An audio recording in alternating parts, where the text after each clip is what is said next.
યોગી વિદ્યા મંદિર હાસોટનો વાર્ષિક ઉત્સવ 2024ની રંગેચંગે ઉજવણી કરાઈ હતી। મોટી સંખ્યામાં વિદ્યાર્થીઓએ ભાગ લઈ વિવિધ સાંસ્કૃતિક કૃતિઓ રજૂ કરી હતી।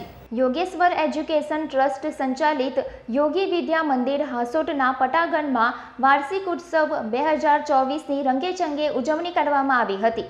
સાથે નવનિર્મિત પ્રાર્થના ખંડનું ઉદ્ઘાટન પણ કરવામાં આવ્યું હતું। કાર્યક્રમનો પ્રારંભ દીપ પ્રાગટ્યથી કરવામાં આવેલ ધોરણ 1 થી 9 દ્વારા જુદા જુદા મેસેજ આપતી કૃતિઓ કરવામાં આવી હતી, જેમાં પર્યાવરણ, સામાજિક સંબંધો, પ્રાણી જીવ સૃષ્ટિ તથા પાણી બચાવ અને આદિવાસીની થીમ સાથે કૃતિઓ રજૂ કરવામાં આવી હતી।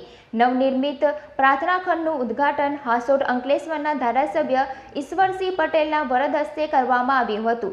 સંસ્થાના પ્રમુખ હરેશભાઈ પટેલે તમામ મહેમાનોનું સ્વાગત કર્યું હતું। ઈશ્વરસિંહ પટેલે કન્યા કેળવણી અને સતત 23 વર્ષથી એસએસસી બોર્ડ પરીક્ષામાં 100% પરિણામ લાવનાર યોગી વિદ્યા મંદિરને અભિનંદન પાઠવ્યા હતા। આ કાર્યક્રમમાં ઓએનજીસી અંકલેશ્વર ઓબીસી અને એમઓબીસીમાં ચેરમેન સુરેશભાઈ પટેલ તથા તક્ષશિલા વિદ્યાલયના પ્રમુખ ગોમાનભાઈ પટેલ તથા ગોકુલ પાર્ટી પ્લોટ અંકલેશ્વરના સુરેશભાઈ ભરવાડ, મા ડેવલપર્સના કેતનભાઈ તથા ચિરાગભાઈ પટેલ ખાસ ઉપસ્થિત રહ્યા હતા।